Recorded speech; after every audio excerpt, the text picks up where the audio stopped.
Ji sir, you can start. Okay.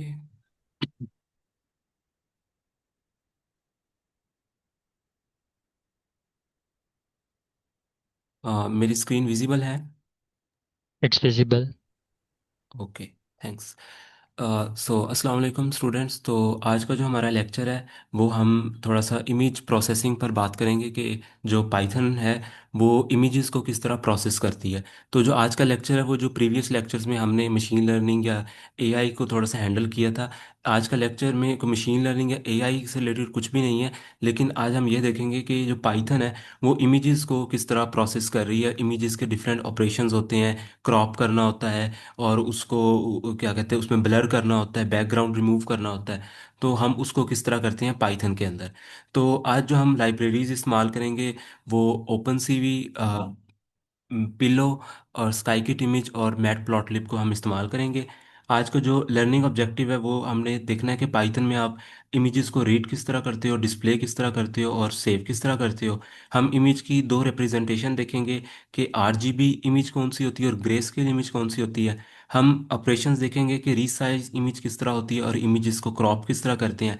Contrast और brightness को समझने की कोशिश करेंगे और स्पेशल फिल्टर्स लगाएंगे कि ब्लर किस तरह करते हैं और एजेस की डिटेक्शन किस तरह होती है। और फिर हम थ्रेश होल्डिंग पर बात करेंगे। तो हम सबसे पहले आगे बढ़ने से पहले ये देखते हैं कि इमेज होती क्या है। देखें, हम जो जब हम किसी इमेज को देखते हैं, फॉर एग्जांपल मैं इस इमेज को देख रहा हूँ, तो इंसान को तो ये इमेज एक नज़र आती है कि इसमें मुख्तलिफ कलर्स हैं और इसमें उसको कुछ डॉट्स नज़र आ रहे हैं, एजेस नज़र आ रहे हैं, कलर बेसिकली ह्यूमन आई को कलरिंग नज़र आती है। लेकिन जो एक कंप्यूटर होता है उसको कलर नहीं समझ आते, कंप्यूटर को बाइनरी की लैंग्वेज समझ आती है। तो कंप्यूटर जब किसी भी इमेज को देखता है तो वो बेसिकली उसको एक 2D डिस्क्रीट फंक्शन की तरह देखता है। मैं आपको इसको बताता हूँ कि इसका मतलब क्या है। वो ये देखता है कि एक जो ये इमेज है, ये जो आप देख रहे हैं सामने, ये दरअसल एक 2D ग्रिड है ऑफ एक मैट्रिक्स का 2D ग्रिड है जिससे मुख्तलिफ तरह के नंबर्स हैं। ये देख रहे हैं आप, ये 2D मैट्रिक्स है जिसमें मुख्तलिफ तरह के नंबर्स हैं। ये जो मुख्तलिफ नंबर्स हैं ये किसी चीज़ का हर एक नंबर जो है ये एक पिक्सल को रिप्रेजेंट करता है। हर पिक्सल से एक कलर बन रहा है, एक ख़ास एज बन रहा है, एक ख़ास डॉट बन रहा है और उससे ये एक पूरी इमेज तैयार हो रही है। तो अ, इसमें ना तीन चीज़ें हैं, एक्स वाई और एफ एक्स वाई, यानी कि उसका जो फंक्शन है। बेसिकली आप ये देखो कि ज़ीरो ज़ीरो का मतलब यह है कि zero through zero column, zero one zero through one column and so on. तो ये एक्स और इसके वाई कोऑर्डिनेट्स होते हैं इमेज के। और f of x of y यानी कि इस पर जो फंक्शन है, फंक्शन पर बेसिकली ये वैल्यूज़ पड़ी होती हैं। जिस तरह ये ज़ीरो ज़ीरो है, ये ज़ीरो रो ज़ीरो कॉलम है और इस पर 234 वैल्यू पड़ी है। इसका मतलब है कि ये एक कलर को रिप्रेजेंट कर रहा है। इसी तरह यहाँ 211 पड़ा है, यहाँ 205 पड़ा है। तो जो कंप्यूटर है वो इस तरह अंडरस्टैंड करता है इमेज को। बेसिकली वो ये कलर्स नहीं देखता, वो इस तरह मैथमेटिक्स को देखता है, वो इस तरह अपने न्यूमेरिक्स की फॉर्म में इमेज को देखता है। और एक चीज़ याद रखनी है, 2D ग्रिड की सूरत में देखता है, 1D ग्रिड नहीं है, 2D ग्रिड है। तो यही बात यहाँ लिखी हुई है कि एक्स एंड वाई जो है वो कोऑर्डिनेट्स हैं किसी भी पोजीशन ऑफ पॉइंट को in the 2D plane, column and row. और जो एफ ऑफ एक्स वाई है ये उसकी इंटेंसिटी, ब्राइटनेस या एम्पलीट्यूड को जाहिर करता है, उस पिक्सल वैल्यू को बताता है जो कि उस एक्स वाई कोऑर्डिनेट पर पड़ा है। अच्छा, हम दो चीज़ें देखते हैं यहाँ। देखें, इमेज जो है वो दो तरह की है जो आज हम लर्न करेंगे। एक हम देखेंगे कलरफुल इमेज जिसको आरजीबी इमेज कहते हैं, और दूसरी इमेज होती है जिसको ग्रे स्केल इमेज कहते हैं। इसको आप ब्लैक एंड वाइट इमेज कह देते हो। आरजीबी इमेज जो होती है उसकी रिप्रेजेंटेशन भी यही होती है कि उसमें कॉलम्स और रोज होते हैं और एक फंक्शन होता है। लेकिन उसके अंदर ना इसके अलावा एक तीसरा पैरामीटर होता है, एक्स वाई, यानी कि कौन सा कोऑर्डिनेट्स है।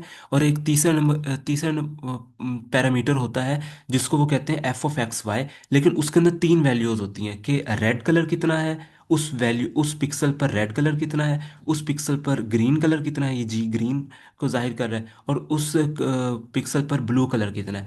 अच्छा, ये याद रखें कि जो आर जी बी है, रेड ग्रीन ब्लू, ये तीन ऐसे यूनिवर्सल कलर्स हैं कि इनको आपस में मिक्स करके आप दुनिया का बाकी कोई भी रंग बना सकते हैं। तो इसलिए जो साइंटिस्ट हैं उन्होंने जो इमेज को रिप्रेजेंट किया है वो आर जी बी से किया है। और इसमें यह है कि आर की कुछ वैल्यू होगी, उसके साथ जी की कुछ वैल्यू आप मिक्स करेंगे, बी की वैल्यू मिक्स करेंगे, तो मुख्तलिफ तरह के कलर्स आपको नजर आएंगे। ठीक है। अगर आप आर की वैल्यू कम कर दें, जी बी को ज़्यादा कर दें, तो आपको एक कलर नजर आएगा। तो ये आपकी आर जी बी इमेज इसको कहते हैं, कलरफुल इमेज को कहते हैं।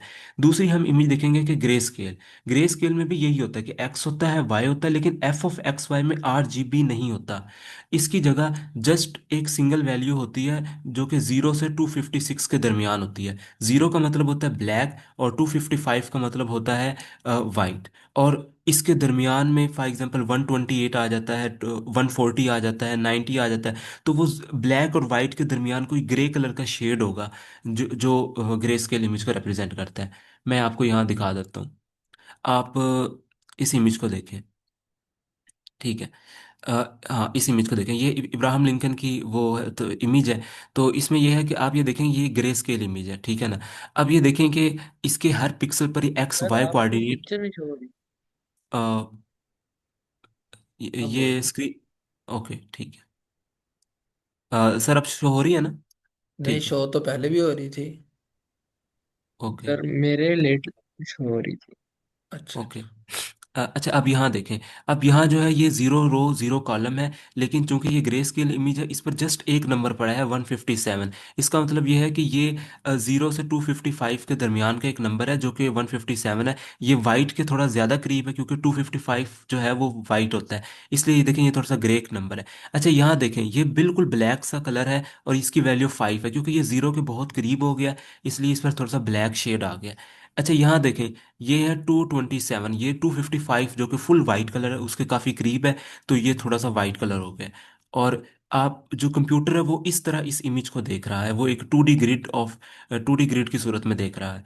अच्छा, अब मैं ये कहूँ कि आर जी बी को किस तरह देखेगा। आर जी बी को, अगर यहाँ कोई इमेज मुझे मिलती है तो मैं उसको देख लेता हूँ।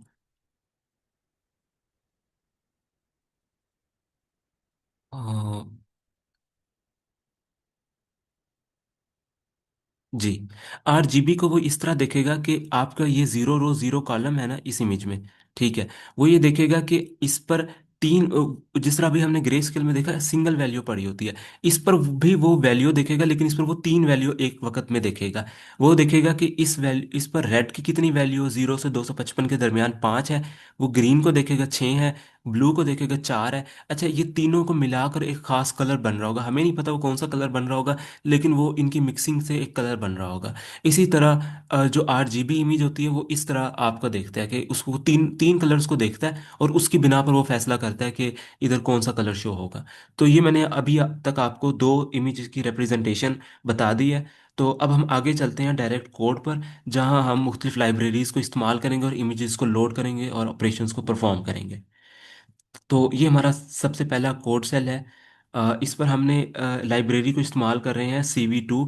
ये ओपन सीवी लाइब्रेरी है पाइथन की, कंप्यूटर विजन ऑब्जेक्ट डिटेक्शन इसमें होती है। नमपाई ये लाइब्रेरी है जो आपको मैट्रिक्स के ऑपरेशंस के लिए हमने इस्तेमाल करेंगे। मैटप्लॉटलिब आपकी उसके लिए इस्तेमाल होगी, क्या कहते हैं, इमेजेस को विजुलाइज करने में। और ये है वेब स्क्रैपिंग की लाइब्रेरी रिक्वेस्ट की। बेसिकली हम यहाँ इमेजेस को डाउनलोड करेंगे, दो इमेजेस को, वो हम विकीपीडिया से करेंगे, तो हमें एक वेब स्क्रैपिंग की ये जो रिक्वेस्ट की लाइब्रेरी है इसको इस्तेमाल करेंगे। तो हम ये एक फंक्शन है जिस पर हम ना विकीपीडिया का हमने यहाँ लिंक दिया डाउनलोड इमेज, और उसका हमने नाम दिया कि ये lena.png इमेज है। तो ये बहुत मशहूर इमेज है, और ये ओपन सीवी के ऑपरेशंस में इस्तेमाल होती है। मैं भी आपको दिखाता हूँ ये कौन सी इमेज है। तो इसके लिए हमने इसका लिंक दिया और इसको स्क्रैप करवाया है। तो आप ये देखेंगे, ये इसका लिंक गया है, इसके ये इमेज का नाम गया है, और उसके बाद यहाँ रिक्वेस्ट बनी है।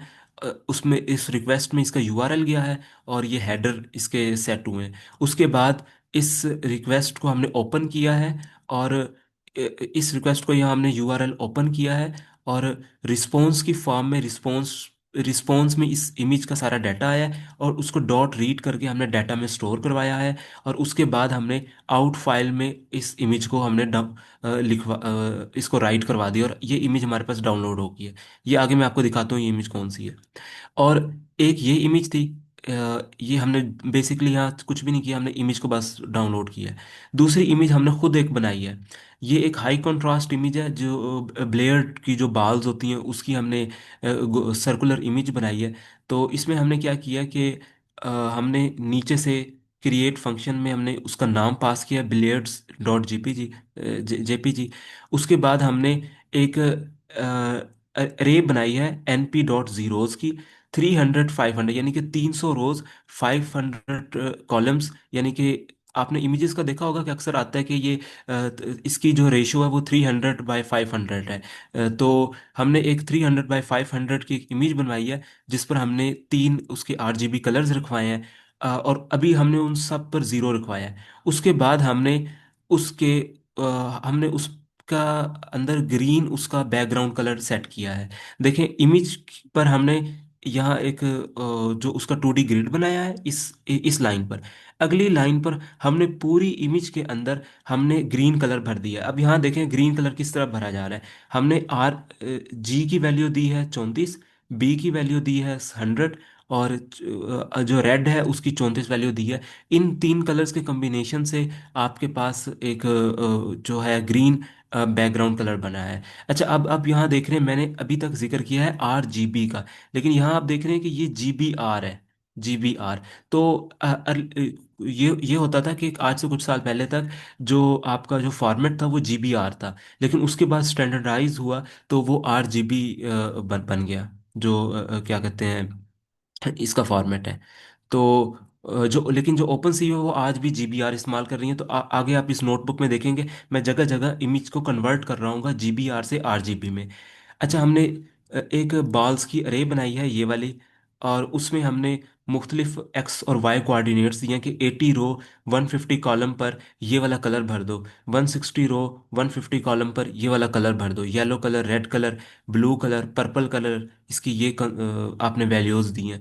और उसके बाद इस ये जो अरे है इस पर आपने एक लूप चलाई है, और उसके बाद आपने जो सर्कल्स हैं उनको फिल किया है, यानी कि एक सर्कुलर इमेज बनाई है। तो ये मैं आपको आगे दिखा देता हूँ, आपको ज़्यादा अच्छा विजुलाइज होगा। यहाँ देखें, ये जो अभी मैं जिसकी बात कर रहा था वो ये ग्रीन बैकग्राउंड उसने भरा है। उसके बाद ये सर्कुलर इमेजेस बनाई है उसने ना, ठीक है। यानी कि पहले येलो कलर भर दिया, फिर रेड कलर भर दिया, और ये हमने इमेज बनाई है। और जो मैं आपको पहली इमेज की बात कर रहा था यहाँ इससे ऊपर जो विकिपीडिया से हमने एक्सट्रैक्ट की है, वो ये वाली इमेज है, लेना डॉट जेपीजी। हम इस पर मुख्तलिफ तरह के ऑपरेशंस करेंगे। तो अच्छा, ठीक है। यहाँ तक हमने इमेजेस को बनाया था। अब हम देखते हैं कि इमेज इमेज को प्लॉट किस तरह होती है और इमेज पाइथन में रीड किस तरह होती है। अच्छा, ऊपर आपने देखा था कि लेना और बिलेट्स की इमेज बनी थी। हमने उन्हीं दो इमेजेस को यहाँ पास किया, CV2.IM रीड। ये कंप्यूटर वीएन का रीड वाला फंक्शन है जिसने इस इमेज को रीड किया और इसमें स्टोर कर दिया। उसके बाद आपने इन इमेजेस को साइड बाय साइड प्लॉट किया है। तो ये उसके प्लॉट का फंक्शन है। इसमें आपने इमेजेस को पास किया है, उनके टाइटल को पास किया है कि एक लेना है और दूसरा बिलियर्ड बॉल है। और उनका अपने फिगर साइज रखा कि 15 हाइट है, 15 सेंटीमीटर की हाइट है, 5 सेंटीमीटर की उसकी विथ है।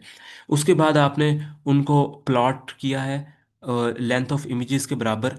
और उसके बाद जो है ये जस्ट ये इमेजेस की प्लॉटिंग है कि आपने उस पर एक एक्सिस इमेजेस और टाइटल्स पर आपने एक अरे लूप चला दी है। उसके बाद आपने कहा है कि अगर इमेज की शेप 2 है जो कि ग्रे स्केल के बराबर होता है, तो आपने इमेज के साथ ग्रे लिखना है। अदरवाइज अगर वो RGB है तो बस उसको शो करवा दो, और उसके साथ उसका टाइटल शो करवा दो, और एक्सिस को हटा दो। ये टाइट लेआउट किस लिए इस्तेमाल होता है? ये इसलिए इस्तेमाल होता है कि इमेज एक दूसरे में इमेजेस के दरमियान स्पेसिंग हो, और आपने उनको इमेजेस को शो करवा दिया। तो अभी तक हमने कोई इमेजेस पर ऑपरेशन नहीं किया, अभी तक हमने इमेजेस को डाउनलोड किया है, और यहाँ जस्ट आपने हमने इमेज को शो करवा दिया है, ठीक है। तो यहाँ इमेज की शेप क्या है कि ये 512 बाय 512 है, 512 रोज हैं, 512 कॉलम्स हैं, और इसके 3 चैनल है। 3 चैनल का क्या मतलब है कि इसमें 3 कलर है, red green brown, red green blue, sorry. और अगर यहाँ ये 3 ना लिखा होता, फॉर एग्जांपल ये 3 ना लिखा होता, सिर्फ 512 लिखा होता, तो इसका मतलब होता है ये ग्रे स्केल इमेज है, क्योंकि ग्रे स्केल में आपका ये तीसरा पैरामीटर नहीं होता। ठीक है। आपको यहाँ तक बात समझ आई है कि ग्रे स्केल इमेज में ये तीसरा पैरामीटर जो होता है ये नहीं होता, उसके अंदर सिंगल वैल्यू होती है। लेकिन यहाँ हमने तीन इस वजह से दाखिल किया है क्योंकि हमें यहाँ तीन कलर्स की कंसंट्रेशन है, और इसकी जो वैल्यू है वो 8 बिट है, और ये 0 से 255 के दरमियान होती है अनसाइन इंटीजर की। तो ये हमारे पास दो इमेजेस आ गई हैं। अब हम आगे चलते हैं इमेज की रिप्रेजेंटेशन पर, और हम देखेंगे कि हम इस इमेज को क्या कहते हैं, इसके अंदर जो रेड कलर है, ग्रीन कलर है और ब्लू कलर है, हमने उसको अलहदा करना है। जिस तरह मैंने भी आपको बताया कि हर इमेज में रेड, ग्रीन और ब्लू के कॉम्बिनेशन से बना है। यहाँ जो एक पिक्सल होगा उसके आगे यहाँ जो पिक्सल होगा, इस जगह जो पिक्सल होगा उसमें रेड, ग्रीन और ब्लू कलर है। तो हम उन तीनों कलर्स को ना अलहदा करते हैं और फिर देखते हैं कि फिर हमारी इमेज किस तरह रिप्रेजेंट होगी। तो आपने यहाँ क्या किया, वही इमेज जो 8 GB ऊपर थी उसको आपने स्प्लिट किया है कंप्यूटर वीएन के फंक्शन को इस्तेमाल करके, RGB में अलहदा कर दिया। उसके बाद आपने इमेजेस को प्लॉट कर दिया RGB में। तो मतलब कि अलहदा अलहदा कर दिया, इसमें रेड कलर की जो इमेज थी उसको आपने अलहदा कर दिया, ग्रीन को अलहदा कर दिया और ब्लू को अलहदा कर दिया। अच्छा, अब आपका बड़ा इंटरेस्टिंग क्वेश्चन होगा कि हमने तीन कलर थे उनको अलहदा कर दिया, तो क्या ये रेड कलर की नज़र नहीं आनी चाहिए, ये ग्रीन कलर की नज़र नहीं आनी चाहिए, ये ब्लू कलर की नज़र नहीं आनी चाहिए, लेकिन ये तो ब्लैक एंड वाइट नज़र आ रहा है मुझे। देखें, आपके पास ना मैं आपको यहाँ दिखाता हूँ। बेसिकली जो 8 GB होता है ना वो होता है 120। फॉर एग्जाम्पल हम कोई रैंडम वैल्यू ले लेते हैं कि आपके पास रेड कलर है 128 है, ग्रीन कलर है 40, और उसके बाद हम देख लेते हैं कि ब्लू कलर है 45। ठीक है। ये देखें, जब ये तीन कलर्स मिलते हैं ना तब जाकर आपका कलर बनता है। रेड इंटेंसिटी के केस में क्या हुआ है, रेड इंटेंसिटी के केस में ये हुआ है कि आपका जो 128 है वो तो रहा है, लेकिन उसके अलावा वो 0 0 हो गया है। इसका क्या मतलब है, इसका ये मतलब है कि 0 0 को तो हम लाइक हटा भी दें तो क्या हुआ, ये तो बिल्कुल एक ग्रे स्केल का कलर नहीं बन गया 128। तो इस वजह से आप यहाँ देखेंगे कि रेड इंटेंसिटी बिल्कुल ब्लैक एंड वाइट हो गई है। वो क्यों ब्लैक एंड वाइट हुई है, क्योंकि आपके तीन कलर्स इकट्ठे मिलकर जो कलर को रिप्रेजेंट कर रहे थे, अब आपने उसमें से सिंगल कलर उठाया तो वो डायरेक्ट ग्रे स्केल में चला गया, क्योंकि आपके पास अब ग्रीन और ब्लू ऐसे कलर नहीं है जो इसमें थोड़ी सी रंगत को ला ला रहे हैं। ठीक है। ये आपका ग्रीन कलर हो गया और ब्लू कलर हो गया। अच्छा, आप यहाँ एक चीज़ देख रहे हैं, ग्रीन की इंटेंसिटी सबसे ज़्यादा होती है।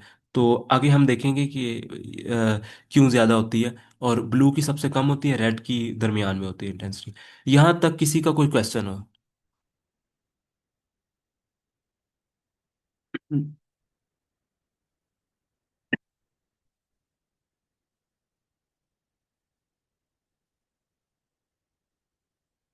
नहीं सर, आई थिंक क्लियर है सर।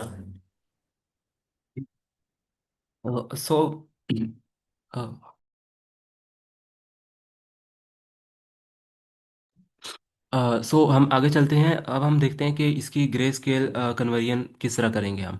अच्छा देखें, ये जो हमारी इमेज थी वो ये कलरफुल इमेज थी। हमने ना उसको ग्रे स्केल में कन्वर्ट करना है।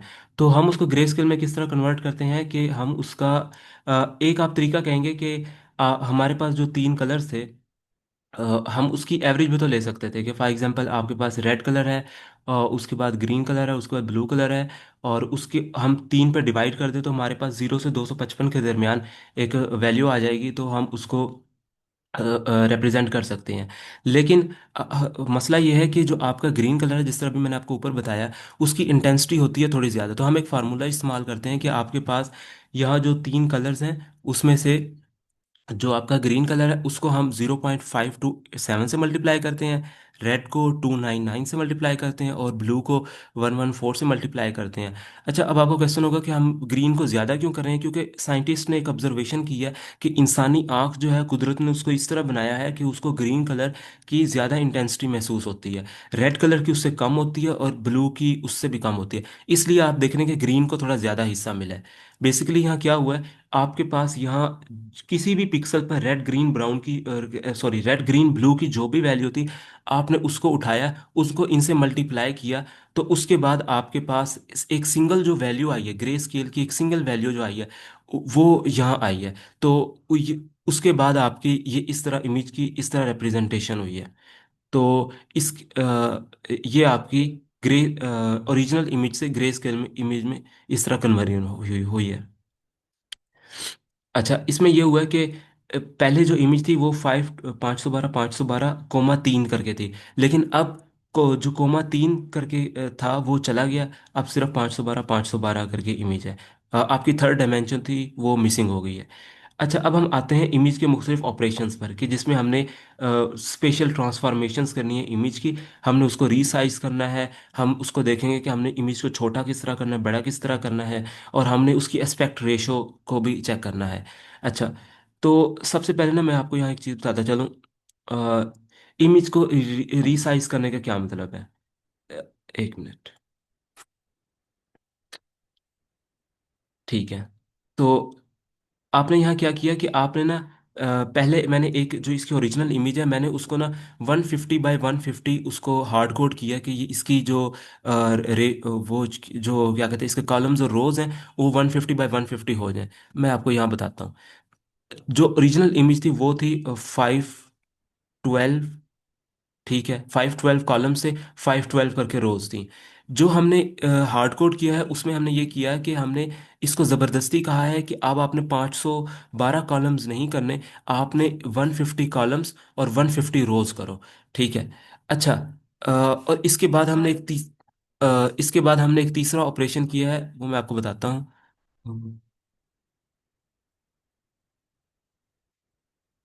एक मिनट। इसके बाद हमने एक तीसरा ऑपरेशन किया है जिसमें हमने इसको स्केल अप किया है। एक मिनट। ठीक है। अच्छा, स्केल बाय 50% किया। स्केल बाय 50% का मतलब यह है कि आपकी जो इमेज 512 बाय 512 थी इसको आपने ऐसे ही रहने देना है। लेकिन आपने इसको इसके कॉलम्स को हाफ करना है, रोज को भी हाफ करना है। 512 का जो हाफ है वो कितना बनेगा, वो बनेगा तकरीबन 200 254 बनेगा। 254 नहीं, 256 बनेगा। ठीक है। तो स्केल बाय 50% का मतलब ये है कि ओरिजिनल इमेज की आपने जो कॉलम्स और रोज थी उनको बिल्कुल हाफ हाफ कर दिया। ठीक है। और इसमें आपने क्या किया कि इसमें आपने हार्ड कोड कर दिया कि नहीं 150 बाय 150 करो। अच्छा, अब आप यहाँ देखेंगे कि यहाँ भी तो हमने हार्ड कोड किया है और यहाँ हमने स्केल किया है इमेज को।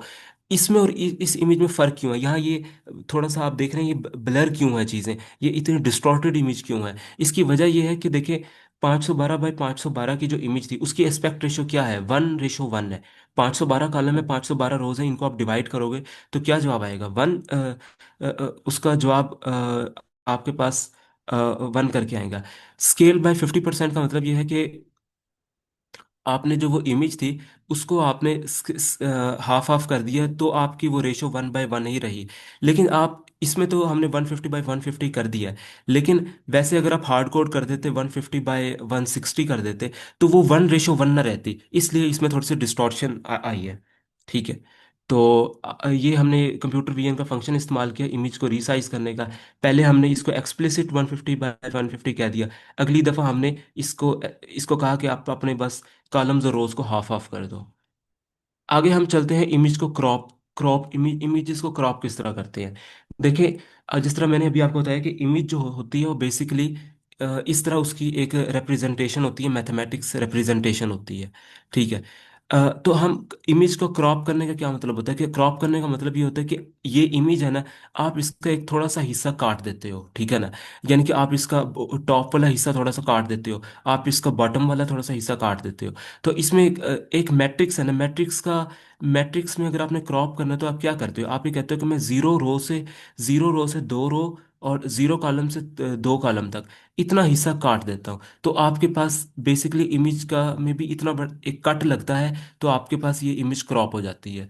तो हम यहाँ इसको देखते हैं कि हमने यहाँ ये कहा कि ये जो इमेज थी ये ये जो इमेज है इसके बेसिकली 512 रोज और 512 कॉलम्स है। हम ये कहते हैं कि आपने इसमें से 100 रोज और 200 100 से 200 रोज और 100 से 200 के दरमियान के जो कॉलम्स हैं उनको आप अलहदा कर दो। तो आपने इमेज आरजीबी के अंदर से आपने उनको अलहदा कर दिया और उसके बाद आपने उसको प्लॉट कर दिया। तो आप ये देख रहे हो कि ये इसका जो हैट के ऊपर वाला हिस्सा है, मेरे ख्याल से ये वाला हिस्सा जो है ना, ये वाला हिस्सा कट हुआ है और ये आपको क्रॉप नजर आ रहा है।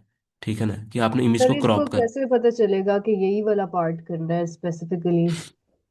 मैम, इसमें यह है कि मैंने जिस तरह भी आपको बताया कि ये बेसिकली इमेज को देख रहा है एक मैट्रिक्स की सूरत में। इसने इस इमेज को देखा है कि ये 512 रोज है, 512 कॉलम्स है। इसको हमने बताया कि आपने 100 रोज से 200 रोज के दरमियान में जाओ। तो इसने क्या किया होगा कि यहाँ देखें, ये 0 से 512 कॉलम्स है ना, तो ये यहाँ गया होगा 100। सपोज कर लेते हैं यहाँ 100 कॉलम है, 100 कॉलम से 200 कॉलम के दरमियान इसने यहाँ एक कट लगाया समझ आ इस रही है। फिगर पे।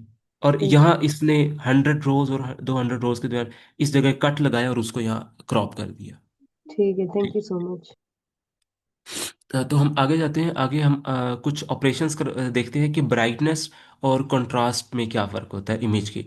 तो मैं ना आपको दो चीज़ें बताता हूँ, ब्राइटनेस और कंट्रास्ट में क्या फ़र्क है। देखें, ब्राइटनेस जो होती है वो, इस इमेज को देखें आप।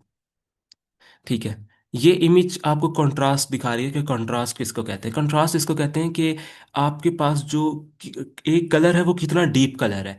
आप ये देखें कि यहाँ जो वाइट कलर है वो बहुत ज़्यादा और बड़ा डीप वाइट कलर है। यहाँ जो ब्लू कलर है वो बहुत डीप ब्लू कलर है। यानी कि जो कलर्स हैं वो बहुत बड़े डीप किस्म के कलर्स हैं और उनका आपस में बड़ा डिस्टिंक्ट आपको पता चल रहा है। तो ये एक हाई कंट्रास्ट इमेज है। लेकिन अगर आप इसके मुकाबले में इस इमेज को देखें, इसमें बहुत ब्लर से और फीके कलर के कलर्स इस्तेमाल हुए पड़े हैं, तो इसको आप कहेंगे कि ये लो कंट्रास्ट है। तो हम आगे देखते हैं कि ये इसका हम पाइथन में किस तरह करते हैं। और ब्राइटनेस किसको कहते हैं, ब्राइटनेस जो होती है वो बेसिकली, हाँ, ब्राइटनेस जो होती है उसमें आपने ये होता है कि हर पिक्सल की जो हर जो पिक्सल होता है ना इमेज का, उसमें आपने एक स्पेसिफिक वैल्यू ऐड कर देनी होती है, जिससे पूरी इमेज थोड़ी सी ज़्यादा ब्राइट नज़र आती है। ठीक है ना, यानी कि आप ये कह सकते हो कि ब्राइटनेस का मतलब है उसमें लाइट का जो रेशो है, लाइट का जो मैटर है, रोशनी कितनी है, वो आप थोड़ी सी इंक्रीज कर देते हो। कॉन्ट्रास्ट में ये नहीं होता। कॉन्ट्रास्ट में ये होता है कि जो भी कलर है वो कितना डीप कलर है। ठीक है। तो हम ना और वो कितना डिस्टिंक्ट कलर है, हम इस इमेज से इसको समझने की कोशिश करते हैं। ये ऊपर आप फंक्शन देख रहे हैं। ठीक है, अल्फा इज इक्वल टू 1.5, ये कंट्रास्ट कंट्रोल है। इसका मतलब ये है कि हर हर जो पिक्सल है ना, हर पिक्सल को आपने 1.5 से मल्टीप्लाई कर देना है। और ये जो बीटा है 50, ये ब्राइटनेस कंट्रोल है। इसका मतलब ये है कि हर पिक्सल में आपने ऐड कर देना है। और कंट्रास्ट के लिए आप मल्टीप्लिकेशन को इस्तेमाल करते हो। ठीक है, अब आपने क्या किया कि ये ओरिजिनल इमेज थी, आपने इसकी ब्राइटनेस को इंक्रीज किया, आपने +50 किया। तो आपने क्या किया, आपने ये किया कि इसके हर पिक्सल पर जो भी वैल्यू पड़ी थी, फॉर एग्जांपल इस पिक्सल पर 190 वैल्यू पड़ी थी, 190 की वैल्यू पर आपने 50 को ऐड कर दिया। तो ये इमेज थोड़ी सी ज़्यादा ब्राइट हो गई। हर पिक्सल पर जो भी वैल्यू पड़ी थी आपने बस 50 को ऐड कर दिया, तो आप ये देख रहे हो कि ये इमेज थोड़ी सी ज़्यादा ब्राइट हो गई है। अच्छा, अब हम कहते हैं कि अ, फिर कंट्रास्ट क्या चीज़ है। कंट्रास्ट ये चीज़ है कि अल्फा इज इक्वल टू 1.5। इसका मतलब ये है कि इसके अंदर जो भी हर पिक्सल पर जो भी वैल्यू पड़ी थी, आपने उसको 1.5 से मल्टीप्लाई किया। तो उससे ना क्या वैल्यूज आई, मैं आपको ना यहाँ एक चीज़ करके दिखाता हूँ। सपोज करते हैं कि एक पिक्सल पर 10 वैल्यू पड़ी थी और उसके साथ वाले पिक्सल पर 15 वैल्यू पड़ी थी। ठीक है, अब ना हम इसको ना 1.5 से दोनों को मल्टीप्लाई करते हैं। 10 क्या हो जाएगा, जहाँ तक मेरा ख्याल है 10 हो जाएगा 15 हो जाएगा। और जो इसके बाद जो 15 है उसको आपने 1.5 से मल्टीप्लाई किया, तो ये गालबन बन जाएगा मेरे ख्याल से, एक मिनट, 15 × 1.5, हाँ 22.5 बन जाएगा। अच्छा, अब देखें स्टार्ट में क्या था, इन दोनों के दरमियान फर्क कितना था, 5 का था। लेकिन अब आपने इसको 1.5 से मल्टीप्लाई किया, पिक्सल तो वही रहे हैं, थोड़ी सी वैल्यू इंक्रीज हुई है, लेकिन फर्क ज्यादा नहीं हो गया। इसमें 7.5 का नहीं, अब फर्क आ गया। इसमें 5 का फर्क था, इसमें 7.5 का फर्क आ गया। ब्राइटनेस में क्या होता है, ब्राइटनेस में भी आप इंक्रीज कर रहे होते हो, लेकिन आप सारी वैल्यूज को एक ही वैल्यू, मतलब कि एक सिंगल वैल्यू को ऐड करते हो। लेकिन इसमें आप मल्टीप्लाई करते हो, तो आपके पास वैल्यूज थोड़ी ज़्यादा अल्टरनेट हो जाती हैं। तो इससे क्या हुआ कि आपके पास इमेज में कंट्रास्ट जो है वो थोड़ा सा ज़्यादा बढ़ गया है। आप इस इमेज को देख सकते हो। ठीक है, तो अब हम आगे चलते हैं। आगे हम देखते हैं कि ब्लर किस तरह करते हैं इमेज को और उसके अंदर एजेस की किस तरह आपने डिटेक्शन करनी है। ठीक है, तो हम देखते हैं कि सबसे पहले ब्लर किस तरह करते हैं। अच्छा, यहाँ जो है ना, इसमें थोड़ी सी मैथमेटिक्स ऑपरेशन इस्तेमाल होंगे। मैं आपको दूसरी स्लाइड में एक दिखाता हूँ। तो इनको कहते हैं स्पेशल फिल्टरिंग। तो स्पेशल फिल्टरिंग क्या होती है कि आपके पास ना आपके पास जो पिक्सल की वैल्यूज़ होती हैं, आप ना उनसे एक नई वैल्यूज़ बनाते हो और उसके नेबरहुड वैल्यूज़ को भी देखते हो। इस प्रोसेस को कहते हैं ये एक मैथमेटिकल प्रोसेस है, इसको कहते हैं कन्वोल्यूशन प्रोसेस ना। ये आपने कन्वोल्यूशनल न्यूरल नेटवर्क के बारे में भी वो पढ़ा होगा। तो हम ना इसको एक दूसरी स्लाइड से देखते हैं। ठीक है। आप बेसिकली करते क्या हो, आपके पास ना ये वैल्यूज है ना, ठीक है ना। तो आप ये क्या करते हो कि 8 4 8 है, इनके दरमियान ना 8 और 4 की एवरेज लेते हो और दरमियान में एक वैल्यू पुट कर देते हो। इसी तरह 4 और 8 की आपने एक क्या कहते हैं एवरेज ली है और उनकी वैल्यू बीच में पुट कर दी है। इसी तरह 8 और 4, 8 ये है और 4 ये है, इसकी एवरेज ली है और वैल्यू पुट कर दी है। ये इसका एक मेथड है कि जिसमें आप जो है ना इमेज को इमेज पर कन्वोल्यूशन कर रहे हो। तो आप क्या करते हो कि उसके दरमियान में कुछ खाली वैल्यूज डाल देते हो और उनके दरमियान उसके नेबर की जो दो दो वैल्यूज हैं उनकी आप एवरेज डाल देते हो। तो ये एक मेथड है। ठीक है। तो इसको कहते हैं कि एवरेज ब्लर। एवरेज ब्लर क्या होता है कि बल्कि मैंने अभी आपको जो बताया ये ब्लर का बताया, मैं आपको कन्वोल्यूशन का बाद में बताता हूँ। ब्लर क्या, इस ब्लर में क्या करना होता है कि आपके पास जितना भी जो आपके यहाँ जो आपके यहाँ नेबर के जितने भी पिक्सल की वैल्यूज होती हैं, आपने उसका एवरेज लेना होता है और उन वैल्यूज को कंप्यूट करके रख देना होता है। इसी तरह इमेज के अंदर ब्लर करने का एक दूसरा तरीका होता है गाजियन ब्लर। गाजियन ब्लर क्या होता है कि जिसमें आपके पास जो अ, आप ये देख रहे हैं कि ये इमेज है आपके। गाजियन ब्लर ये होता है कि ये जो इमेज है ना, इसका जो दरमियान का सेंटर है उसको आप इतना ज़्यादा ब्लर नहीं करते, लेकिन उसकी जो जैसे जैसे आप सेंटर से दूर होते जाते हैं तो आप उन चीज़ों को ज़्यादा ज़्यादा ब्लर करते जाते हैं। ठीक है ना। और एक जो हमने अभी एवरेज ब्लर किया जिसमें मैंने अभी आपको दिखाया कि आप जस्ट एवरेज ले लेते हो वैल्यूज़ की, उसमें ये होता है कि उसमें आप पूरी इमेज पर आप ये नहीं देखते कि ये सेंटर है क्या है, आप हर जगह पर बस एवरेज ले लेते हो वैल्यूज़ की ना। तो उससे क्या होता है, उससे आप ये देखोगे कि अ, अच्छा, ओरिजिनल इमेज और ब्लर इमेज में आप क्या फ़र्क देखते हो। आप एक फ़र्क देखते हो कि एजेस जो हैं वो इसमें स्मूथ हो गए हैं। ठीक है। यहाँ बड़े शार्प किस्म के एजेस थे, ये भी आप देख रहे हो बड़े शार्प किस्म के एजेस थे, आपको बिल्कुल पता चल रहा था, चीज़ें बड़ी डिस्टिंक्ट हो रही थी। लेकिन यहाँ आपने इन सबको स्मूथ कर दिया। स्मूथ किस तरह किया कि आपने हर चीज़ की एवरेज लेके कंप्यूट कर दिया। गाजियन ब्लर में क्या हुआ है कि आपने यही काम किया है, लेकिन आपने एक फार्मूला इस्तेमाल किया है। हम इस फार्मूले की अगेन डिटेल में नहीं जाएंगे। ये कोई डेरिवेट 2D गाजियन बल कर्व नाम का एक फार्मूला है। तो ये जो भी फार्मूला है बस इसमें आपने एक्स और वाई कोऑर्डिनेट्स की वैल्यू डालते जाना है और ये आपके पास ये जो सिग्मा वगैरह है इसकी वैल्यू भी आपको मिल जाएगी। तो लेकिन इस फार्मूले का असर क्या होता है, इस फार्मूले का असर ये होता है कि जो आपका जो सेंटर है ना वो इतना ज़्यादा ब्लर नहीं होता। आप देखेंगे ये ज़्यादा ब्लर है, ये कम ब्लर है, लेकिन जो साइड्स हैं वो तकरीबन बराबर की ब्लर हो जाती हैं। अच्छा, एक इसमें एक तीसरा मेथड होता है जिसको कहते हैं मीडियन ब्लर। मीडियन ब्लर जो है वो मैं आपको बताता हूँ मीडियन ब्लर क्या होता है। ये देखें, मीडियन ब्लर ये होता है कि देखें, सपोज कर लें आपके पास एक इमेज पर ये 9 वैल्यूज थी। ठीक है।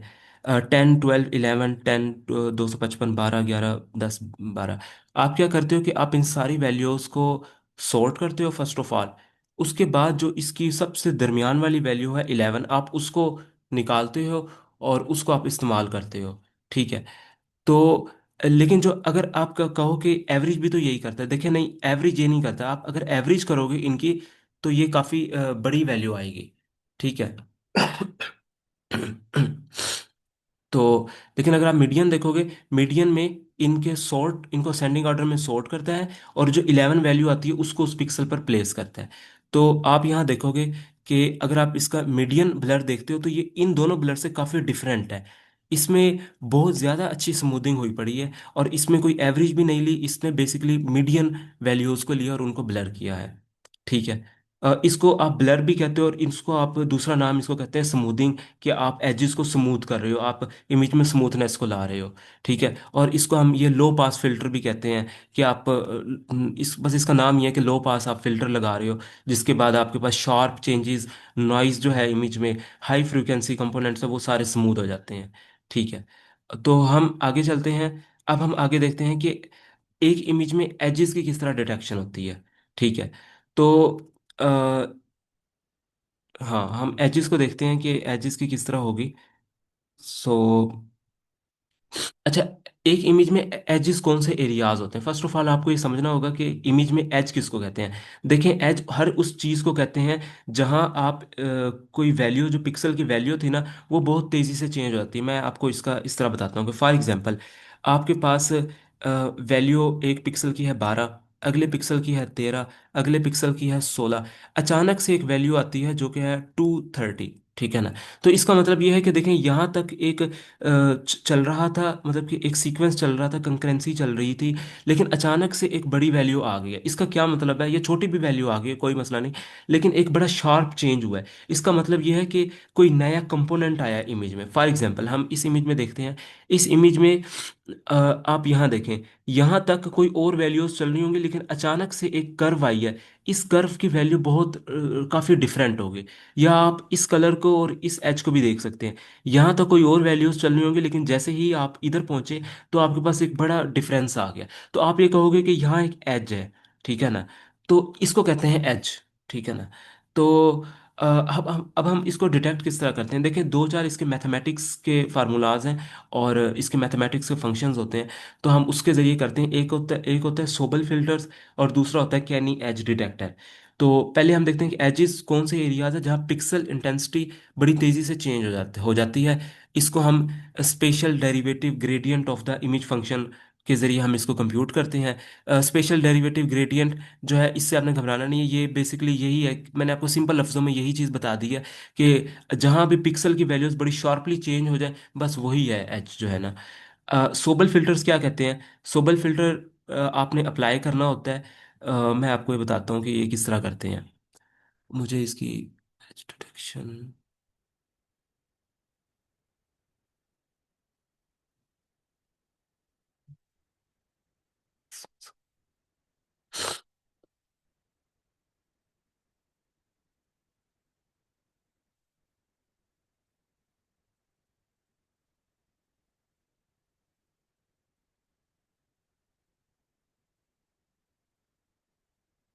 ठीक है। तो आप ये देख रहे हैं कि आपके पास ये एक इनपुट इमेज है, और आपके पास ना बेसिकली आपके पास ना एक इमेज के अलावा ना आपके पास एक कर्नल होता है। कर्नल क्या होता है, कर्नल एक मैट्रिक्स होता है 3 बाई 3 का, जिसकी जो वैल्यूज होती हैं वो मोस्टली 1 होती हैं, या वो मोस्टली क्या कहते हैं, आपके पास -1 या 2, मतलब बहुत छोटी किस्म की वैल्यूज होती है, कोई बड़ी वैल्यूज नहीं होती। 0 1 -1 करके वैल्यूज होती हैं। आपको डॉट प्रोडक्ट तो आता ही होगा, डॉट प्रोडक्ट तो हर किसी ने किया होगा यहाँ ना। तो आप इस पिक्सल को ना, आप इस जो आपके पास असल इमेज है उस पर ना आप अप्लाई करते हो। ठीक है। अब आपने इस 3 बाई 3 इमेज को आपने इस 3 बाई 3 रीजन पर आपने अप्लाई किया। अप्लाई करने के बाद एक सिंगल वैल्यू आती है, उसको आपने दरमियान में डाल देते हो। ठीक है ना। मतलब कि आपने बिल्कुल दरमियान में डाल दिया। इसी तरह इस इमेज में ये शो करवाया गया कि आपके पास असल पिक्सल में ये वाली वैल्यू थी, आपने उस पर ये वाला कर्नल अप्लाई किया। उसके बाद आपके पास एक वैल्यू आई है 34। तो आपने बिल्कुल इस जो ये एरिया है, इसके बिल्कुल मिडिल में जो वैल्यू है ना, आपने उसकी जगह ये 34 को डाल दिया। तो इस तरह ना आप डिफरेंट वैल्यूज कैलकुलेट करते हो और उसको इनपुट इमेज पर डाल देते हो। तो इससे इमेज काफ़ी थोड़ी बहुत चेंज हो जाती है। उसमें जो एजेस हैं वो काफ़ी नुमाया हो जाते हैं। ठीक है। और अभी मैंने आपको कुछ तकरीबन 5 मिनट पहले एक बात की थी कन्वोल्यूशन की, जो मैं आपको बात कर रहा था, वो मैंने वहाँ स्किप कर दिया था। बेसिकली ये इसी चीज़ को ही कन्वोल्यूशन कहते हैं, कि जिसमें आप एक कर्नल मैट्रिक्स लेते हो, इमेज पर अप्लाई करते हो, और इमेज से आप एक आउटपुट लेकर आते हो। ठीक है ना। मैं आपको यहाँ इधर दिखा भी देता हूँ इसका इफेक्ट जो है ना। आपने ये किया कि आपने जो ग्रे इमेज है उसको आपने गाजियन ब्लर उस पर अप्लाई किया। ठीक है। पहले आपने इमेज को ब्लर किया। अच्छा, इसके प्रोसेस होते हैं। सबसे पहले ना आपने जब भी किसी भी इमेज में एज को डिटेक्ट करना है, सबसे पहले उस इमेज को आपने ब्लर कर देना है। ठीक है। उसके बाद आपने सोबल आपने अप्लाई किया। सोबल कुछ भी नहीं है। सोबल ये है कि आपने वो जो अभी मैंने आपको जो कर्नल बताया ना, बस आपने उसको लिया है और पूरी इमेज पर उसका डॉट प्रोडक्ट लेते गए और वैल्यूज को डालते गए हो। ठीक है ना। तो उसके बाद आपने आपने एक दफ़ा एक्स कोऑर्डिनेट में किया है। इसका मतलब यह है कि आपने लेफ्ट टू राइट आप गए हो, यानी कि इमेज में आप लेफ्ट से राइट की तरफ गए हो अप्लाई करते हुए। और वाई में आप क्या गए हो, आप टॉप से टू बॉटम की तरफ गए हो, आप मैट्रिक्स को अप्लाई करते हुए। इसके बाद सोबल एक्स और सोबल वाई को आपने कंबाइन किया है, और इसके बाद आपने ये जो कंबाइन करके रिजल्ट आया है इसको आपने एब्सोल्यूट में, इसका एब्सोल्यूट लिया है। एब्सोल्यूट क्यों लिया है? क्योंकि काफ़ी मरतबा ना आपने मैंने मैंने भी आपको बताया कि जीरो से 255 के 0 से 255 के दरमियान वैल्यूज होती है। लेकिन काफ़ी मरतबा ना जब आप वैल्यूज़ को इस तरह डॉट प्रोडक्ट ले रहे होते हो, कोई वैल्यू 400 भी आ सकती है, कोई वैल्यू 500 भी आ सकती है। तो आपने ना इसका एब्सोल्यूट लेना होता है ताकि ये वैल्यूज़ कम होकर 255 हो जाए। तो इसलिए हमने यहाँ इसका एब्सोल्यूट लिया है। उसके बाद मैं इधर दे जी, हमेशा नहीं आए। ओके। सो आपने क्या किया कि आपने ये फर्स्ट ऑफ ऑल आपने सोबल की टेक्निक अप्लाई की है। उसके बाद आप यहाँ इमेज को देखें। ये इमेज थी, आपने सोबल की टेक्निक अप्लाई की है। तो आप ये देख रहे हैं कि इमेज पहले ब्लर हुई थी, और उसके बाद उसके सारे एजेस जो है वो काफ़ी नुमाया हो गए हैं। आप ये देखें, जहाँ जहाँ एज थे ना, वो आपको सारे नज़र आ रहे हैं। आप इस इमेज में सारे एजेस जो हैं वो आपको नुमाया नज़र आ रहे हैं। अच्छा, इसके बाद आपने क्या किया कि एक कैनी का बिल्ट इन फार्मूला है। अ, अभी तक हमने सोबल की टेक्निक अप्लाई की है। अब हम कैनी एज डिटेक्शन की टेक्निक अप्लाई करते हैं। तो ये क्या होता है? ये भी सोबल ही होता है बेसिकली, लेकिन इसमें आप कह सकते हो कि इसमें थोड़ा सा एआई होता है। एआई का मतलब ये है कि ये थोड़ा सा इंटेलिजेंट होता है।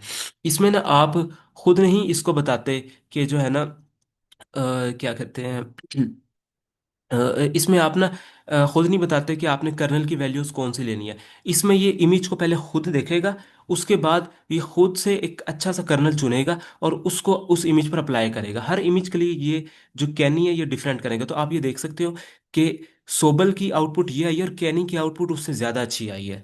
क्यों ज़्यादा अच्छी आई है? क्योंकि इसने इस इमेज को पहले अंडरस्टैंड किया है, उसके बाद उसने खास फार्मूला चुना है कर्नल का, उसको अप्लाई किया है, और उसके बाद उसकी ये वाली वैल्यूज, ये वाला जो एजेस नुमाया हो रहे हैं। तो और इसके बाद ये हमने जस्ट इनको प्लॉट किया इमेजेस को। अच्छा, तो अब हम आगे चलते हैं कि इमेज को आपने इमेज की जो बाइनराइजेशन है वो किस तरह करते हैं। तो इमेज की बाइनराइजेशन जो है वो मैं आपको बताता हूँ वो क्या होती है।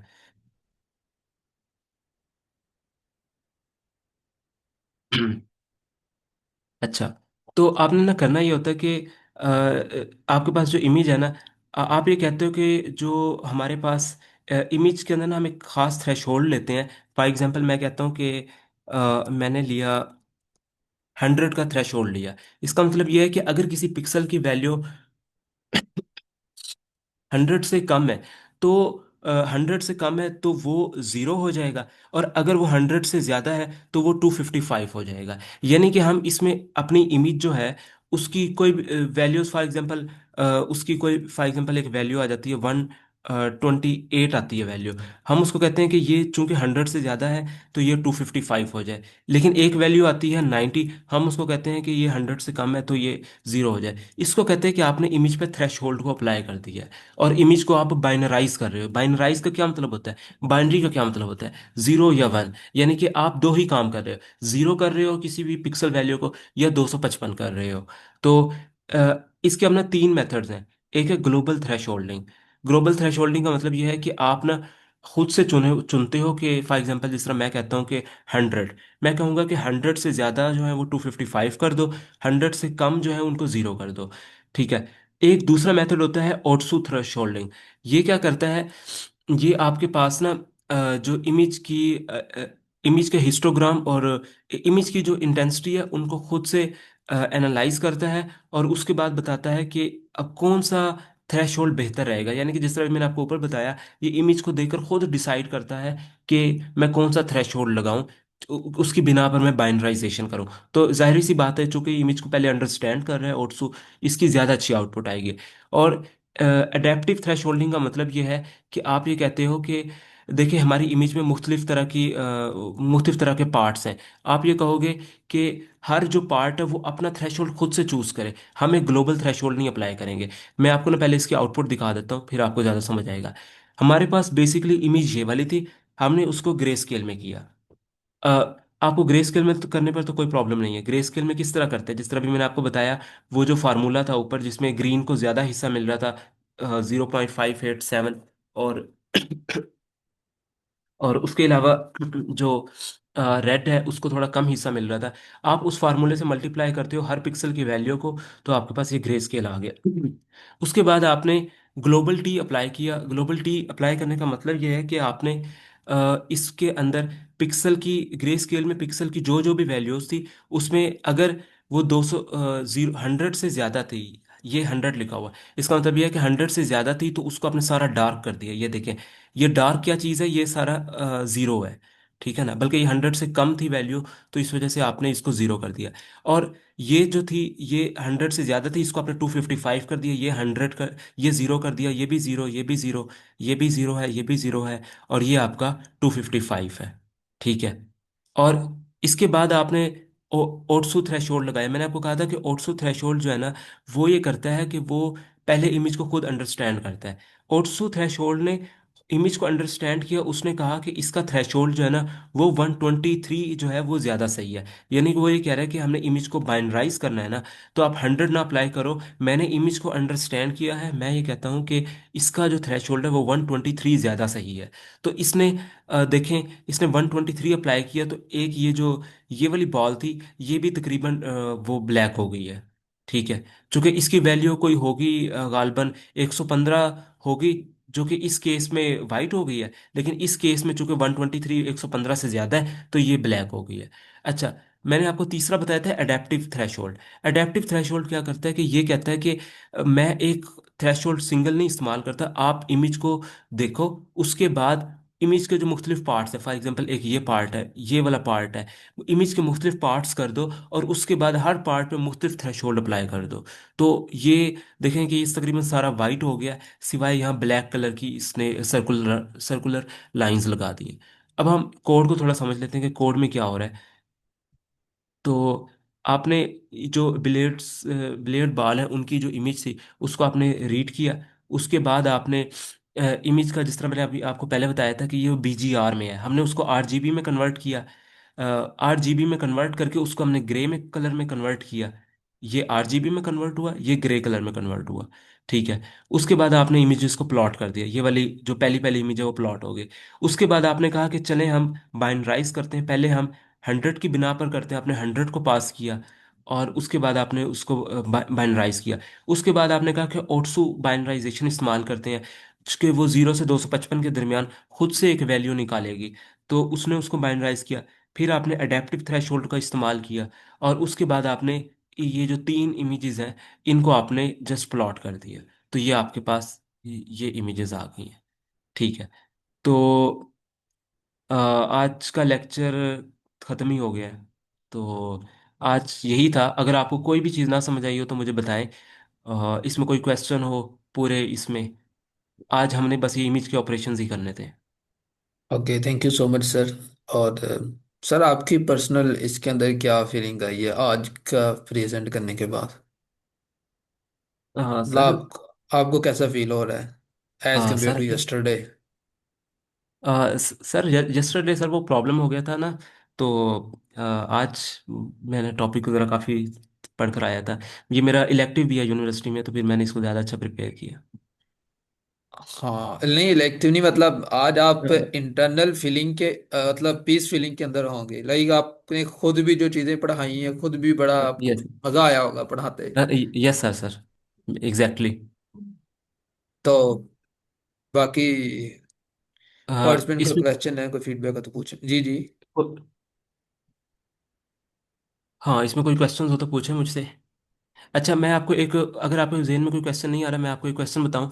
आपके जहन में ना एक क्वेश्चन आना चाहिए था कि हमारे पास ये 8 GB इमेज तो थी, हम इसको ग्रे स्केल में क्यों लेकर गए हैं, ठीक है ना, हमारे पास कलरफुल इमेज थी, तो हम ग्रे स्केल में आखिर क्यों जाते हैं। देखें, उसकी ना कुछ रीजंस हैं। फर्स्ट ऑफ ऑल मैं आपको एक चीज़ बताता चलूँ। हमारे पास ना आजकल आपने देखा होगा ऑब्जेक्ट डिटेक्शन मॉडल्स होते हैं, ठीक है ना। देखें, एक कलरफुल इमेज के अंदर 3 कलर्स होते हैं, ठीक है ना। तो ये पहली बात तो ये है कि उसको कंप्यूट करने में थोड़ा ज़्यादा टाइम लगता है, क्योंकि उसमें 3 कलर्स होते हैं, ठीक है। और ग्रे स्केल में जस्ट सिंगल कलर होता है, तो इसका मतलब है कि इसमें तकरीबन 3 गुना कम कंप्यूटेशन पावर इस्तेमाल होती है।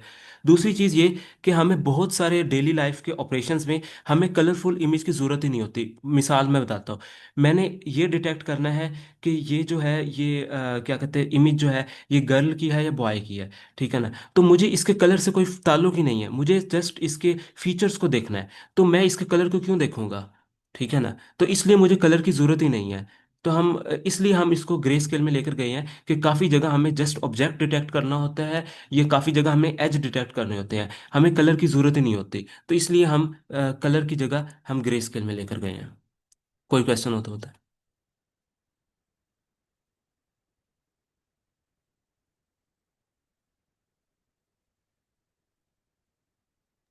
अच्छा, सर अगर एक नहीं है जगह पे किसी। आपने 3 वैल्यूज बताई थी डिफरेंट, 0.5 और समथिंग इस तरह, रेड ब्लू ग्रीन के लिए, वो काइंडली बता दें कि वो फॉर्मूला है या फिर कहाँ से वो वैल्यूज पता चली थी। मैं आपको बता देता हूँ। बेसिकली मैंने एक एक चीज़ तो आपको कंफर्म है ना कि हर यहाँ जो पिक्सल है ना एक कलरफुल इमेज में, हर पिक्सल पे 3 वैल्यू पड़ी है, रेड की भी पड़ी है, ग्रीन की भी पड़ी है, ब्लू की भी पड़ी है, ठीक है। अब हमने उसको जब हमने ग्रे स्केल में कन्वर्ट कर रहे हैं तो ये वाला फार्मूला हम इस्तेमाल कर रहे हैं, ठीक है ना। उसको हमने जब हम ब्लैक एंड वाइट में लेके जाएंगे तो जो रेड वैल्यू है उसको 0.299 से मल्टीप्लाई करेंगे, ग्रीन को इससे करेंगे, जो ब्लू है उसको इससे करेंगे, हमारे पास जो वैल्यू आएगी फिर हम उस पिक्सल पर वो डाल देंगे। ओके सर, समझ आ गई है। और मैंने आपको ये भी एक चीज़ बताई थी कि ग्रीन को हमने ज़्यादा इस वजह से दिया है क्योंकि हमारी जो ह्यूमन आई है वो ज़्यादा सेंसिटिव है ग्रीन कलर के, फिर रेड कलर के और फिर ब्लू कलर के।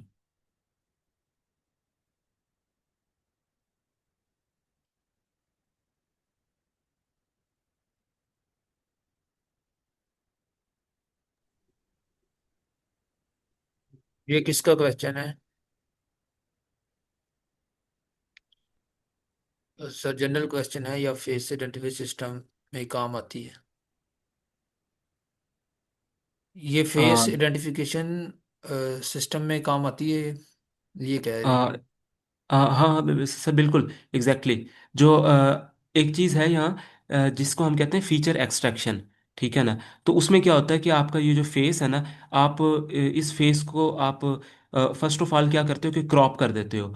आप इस फेस को ले लेते हो, अभी जिस तरह हमने क्रॉपिंग पढ़ी है ना, तो आप बाकी बैकग्राउंड की चूंकि हमें ज़रूरत नहीं है, हमने फेस ले लिया।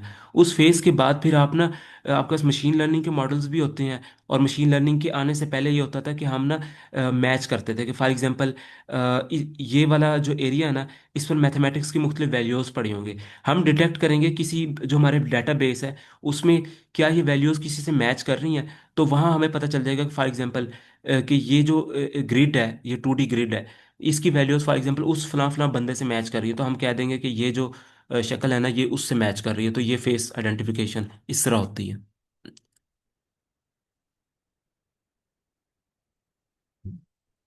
अच्छा, कोई फॉलो अप क्वेश्चन तो नहीं है सर आपका? Okay, thank you. अच्छा, सेशन का टाइम एंड हो गया। Thank you sir Jafir and moderator, you explain very well, and participant. हम सेशन को एंड कर देते हैं। सर अली जफ सर हैदर एंड कर दें। अल्लाह हाफिज।